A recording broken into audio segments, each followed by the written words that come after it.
Learn why you should paint your background first and how to fix watercolor mistakes that I am sure you have encountered. Hang with me to the end because I have a bunch of those mistakes at the end of this video.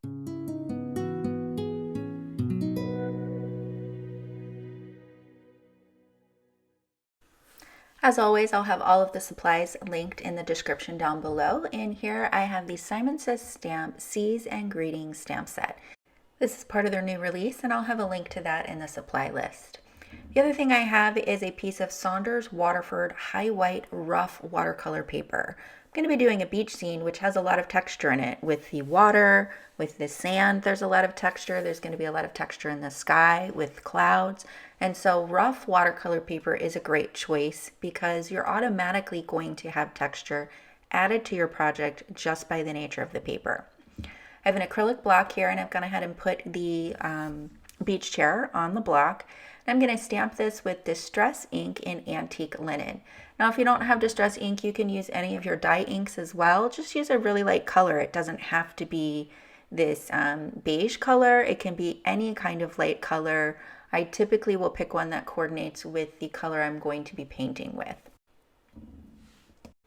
Next, I'll stamp the umbrella, and I'm not worried about masking with this because you're not going to see these stamp lines in the finished project anyway. So just go ahead and stamp right over the chair. So I have my focal images, and now I want to start planning my background. The first thing that I'm going to need for a beach scene is a horizon line. So I have a General's pastel chalk pencil here, and it's in a light blue color. And I thought that would be nice to use because it should just blend into my waterline and disappear, rather than if you use a regular pencil, like a regular graphite pencil, that gray line will get trapped underneath your watercolor and you'll be able to see it. So I thought that this might blend in a little bit easier. Now I'm trying to decide how my water and my beach need to be oriented, and I'm looking at the chair to determine that. I think that I definitely need to have the beach and the water at an angle that matches the chair. Normally people will pull their chair up to match the surf. So you want to think about the perspective of your stamps when you're creating a scene like this. If you go in and you just put a straight line of water and a straight line of beach, with this particular stamp where the chair is angled, it's not going to look quite right. I have a ceramic mixing palette, and all of the paints in my mini palette over to the right are Daniel Smith Watercolor. What I'm doing now is diluting indigo, and I want to start with the shadow that the umbrella is casting onto the beach and to the chair.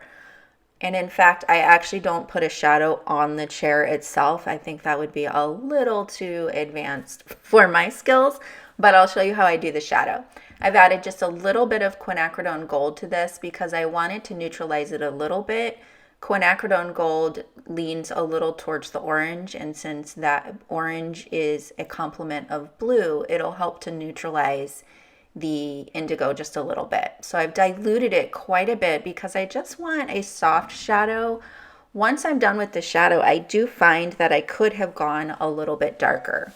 So I'm going to start off by using clean clear water on my brush and just laying that down in kind of an oval pattern around the chair. I'm kind of thinking about where the sun would be. I'm considering my sun being in the upper left corner. And then I'm going to drop in this diluted mixture of indigo and QUINACRIDONE gold into this water. Now, the reason I wanted to do a wet on wet technique with putting the water down first is because I don't want there to be a harsh line at the edge of this shadow. I don't want like a big like manhole like you would see in the center of a street, you know, carved out of the street. I don't want anything like that. I want it to blend into the beach and blend into the surf. So the way that I'm going to achieve that is once I'm done dropping in all of my pigment, I'm wetting my brush right now with clean clear water, and I'm going to bring that around the edge. So as long as you keep the leading edge of this shadow wet, you'll be able to blend it with the other colors that you put down. You just need to keep that outer edge wet. Every paper absorbs water differently and dries at a different rate, so you just need to be aware of the paper that you're working with.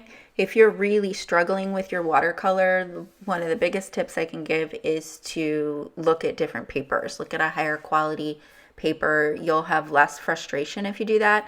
Saunders Waterford High White is one of my favorite papers because of its high performance and its bright white color.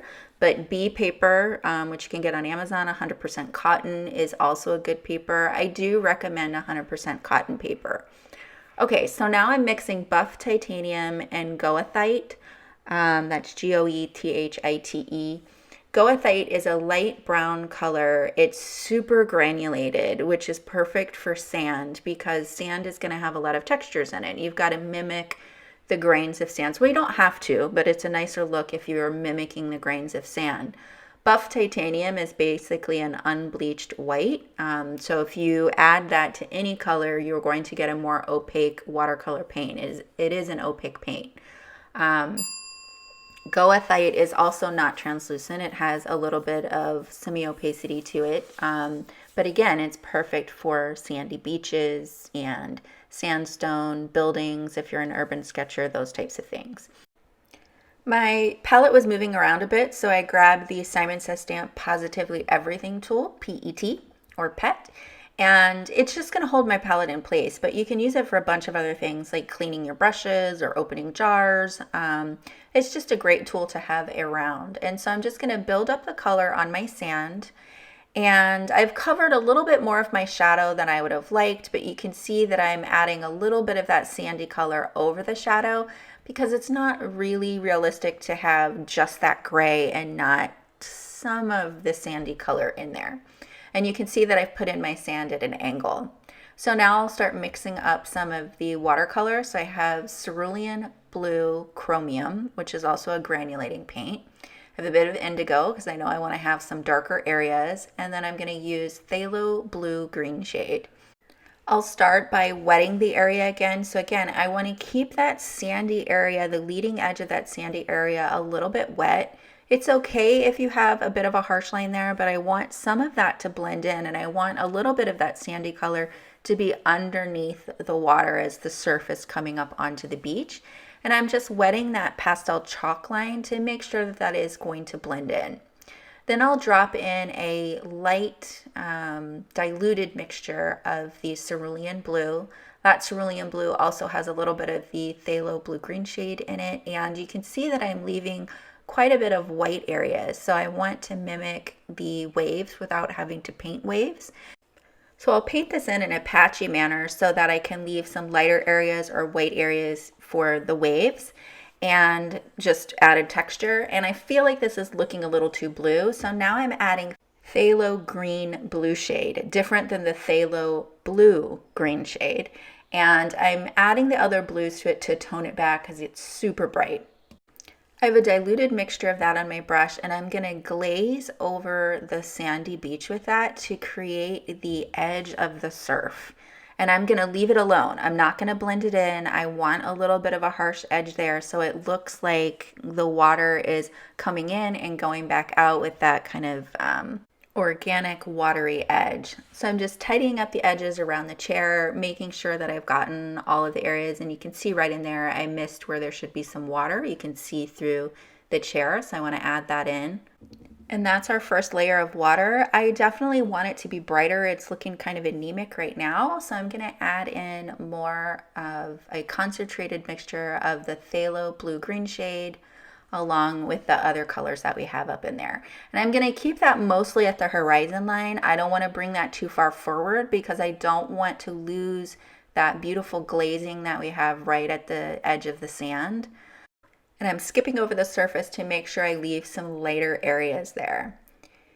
Here I'm just testing out a color for the sky, and I ended up using Cerulean Blue Chromium, which is perfect for the sky because it granulates so nicely. So here I have a 1-inch flat brush, and I'm adding a lot of water, particularly to the top of the card. So less water at the horizon line and around the stamped image, but you can see I added a ton of water up at the top. And that's because I want the sky to fade to white. So the top third of the card, or maybe the top quarter of the card, is going to be mostly white, and really the sky parts are going to start from the horizon and just blend into white at the top of the card. So for this, I'm just using the one single color, the Cerulean Blue Chromium. And look at how the texture of the paper, of this rough paper, just adds to the texture of the paint. I love it. I love rough paper. In fact, I probably would use rough paper all of the time if I wasn't using black stamped images. So I think that rough paper works really well for no line watercolor because you're not going to see the finished stamped image. But if you try to stamp a clean black image on rough paper, you're going to be stamping all day. It is hard to get into all of those nooks and crannies, but for no line watercolor, I think it's perfect, and I love the texture. So I let it dry for a little bit with an acrylic block over the top to keep it flat. And it's not completely dry. Like, I'm touching it, it's cool to the touch, it's not totally dry. I don't mind really mild blending of the colors, but I didn't want the next layers of watercolor to just run into my background. So I'm going to test out some colors. Here I have raw umber violet and transparent red oxide, and I want to use that for the wood on the chair and the umbrella. And I highly recommend that you write your recipes down, you guys. Like, I didn't end up writing the teal color down, and I totally mix it wrong as I'm making the card. So this is quinacridone gold and quinacridone rose to create that beautiful coral color. And then here I have phthalo green blue shade. I tested it out with some quinacridone gold. I didn't like that at all. I feel like that green clashes with the coral and with the ocean. Then I tried phthalo green blue shade and transparent red oxide. That's still too dark in my opinion, and the tone of it just doesn't really match. And here, I'm sorry that I'm off screen. I didn't intend to add this to the video, but I thought it would be helpful.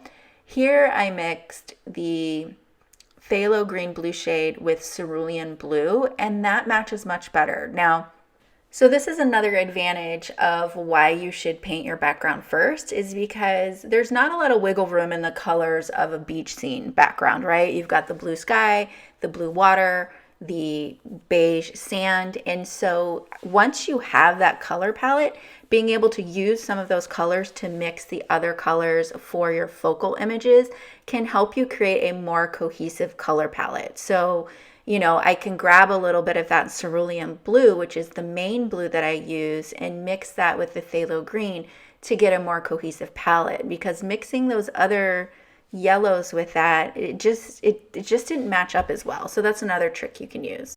Okay, for the wood, I'm going to mix raw umber violet and transparent red oxide, which is going to create this reddish brown color. So this is one of the top reasons I think it's important to paint your background first, particularly for this card. So these pieces of wood are a reddish brown color. Now, red is a really high staining, or can be a high staining paint. With watercolor can also reactivate when you get it wet again. So let's say I painted all of these slats of wood first with this reddish brown color, and then I'm coming in with all that water that we needed for the wet on wet technique for the beach and the sand, and and I have to work around these little slats of wood. That would have started to bleed into the water and the beach, you guys, and it could have been disastrous. Now, if I let this dry completely, it would probably minimize, or maybe it would eliminate, the bleeding you might have of the red paint into the blue ocean and beach, but it might not have. And you can so easily ruin a card without having a plan for your background or without painting your background first in a situation like this. So I think when you're doing scenes like this where you have high detail work in your focus image, super important, paint your background first. It's going to be a lot easier. Typically, your backgrounds are more of a wash versus detail work. So it's a lot easier to do that wash without having to worry about that detail image that you've spent so much time on. Moving on to the umbrella, I completely spaced out, and I'm just like filling this in with a flat wash of that coral color. I don't know why I did that, you guys. Again, I just think that I was totally spacing out. What I would have preferred to do here, which you'll see me do with the rest of the umbrella, is do a wet on wet technique versus this wet on dry technique. It's just so flat. I just don't think that you get as much, well, at least the way that I did it. I think that you can definitely get a lot of shading and things like that with a wet on dry technique. just the way that I did it is not the way you want to do it. So you can see that I did that other orange area with a wet on wet technique. I'm dropping in the darker color. And then to fix this mistake of this just solid triangle, I'm going to clean and dry my brush and lift off some of the paint in the center of this triangle to create more shape and depth and difference in value of color on this triangle so that it looks like it has a bend to the shape. For the chair, I started paying attention to what I was doing more, and I put down that layer of clean clear water first, then dropped in my paint. And then I'm also going to use a little bit of the color that I mixed up for the wood as my shadow on this chair. They're pretty close, and I just wanted a little bit of a darker edge to create a shadow on the chair. So you'll see me dip into that darker color and just create a shadow down the right edge of this. So you can see me mix that in with the coral a little bit, and it just adds a bit of a darker shadow.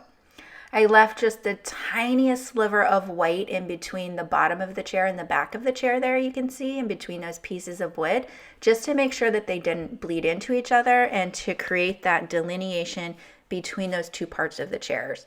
Here you can see I'm still really unhappy with how I've done the umbrella here. I thought, okay, well, maybe if I add a little bit of this darker color, I can add more of a shadow here. And I just don't like it. I don't like how this umbrella turned out at all. And right about now, I'm thinking to myself, okay, the whole point of this video was to talk about the importance of why you should paint your background first. Like, one of the big things is you can ruin your main image that you spent all this time on. But I'm feeling like my main image is ruining my background. Like, I'm totally digging how my background turned out, and then I'm just totally messing up this umbrella. So there you go. It goes both ways, you guys. I don't even know. But you know what?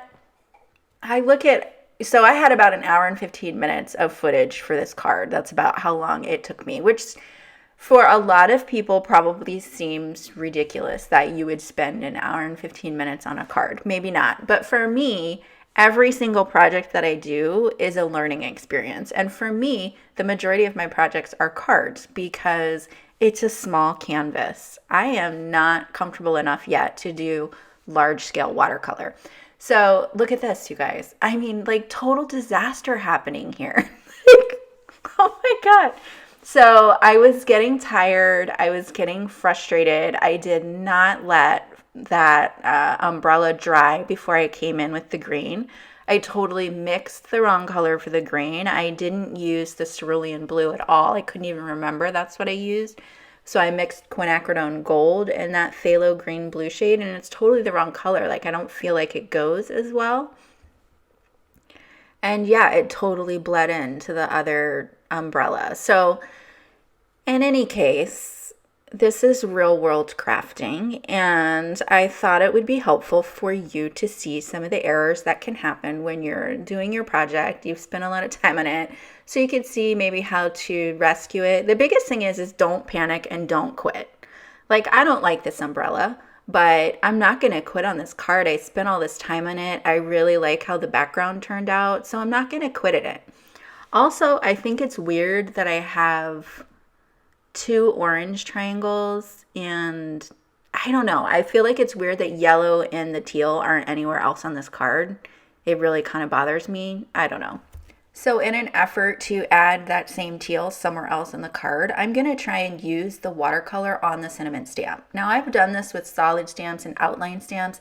This has never worked with a sentiment stamp, and I don't know why. I continue to try it. It just doesn't work well, you guys, so don't try this. You're just going to get a patchy look. You're not going to get a solid look. It would have been much easier if I had just put in the effort and tried to match that color to one of my ink pads, but I didn't. So then I switched to a reddish brown ink. I thought that that would be easier than trying to figure out which one of my teal colors matched that umbrella triangle. And I'll go ahead and stamp the seagulls in the same color as well. And this is one of the colors from the, what is it? The Martian Terrain. I'll have it linked down below so that you guys know what color I used. But I'll stamp the seagulls in that. And since these are small images, they stamp totally fine on the rough paper. But if you were trying to do large solid images, it would not go well on the rough paper. So I'll just stamp them a couple times with the Misty. And then to finish off the card, I want to add a little bit more texture to the sand. The sand is looking pretty flat, and so I'm just going to use a paper towel to cover up the rest of it because I don't want to splatter the whole card. I just want to get a little more texture in my sand here. And I'll blot some of that up because I really don't want to have to wait for it to dry. And then I'll add another layer, and then I'll just use the brush to add a bit more texture as well, and I'll let that dry.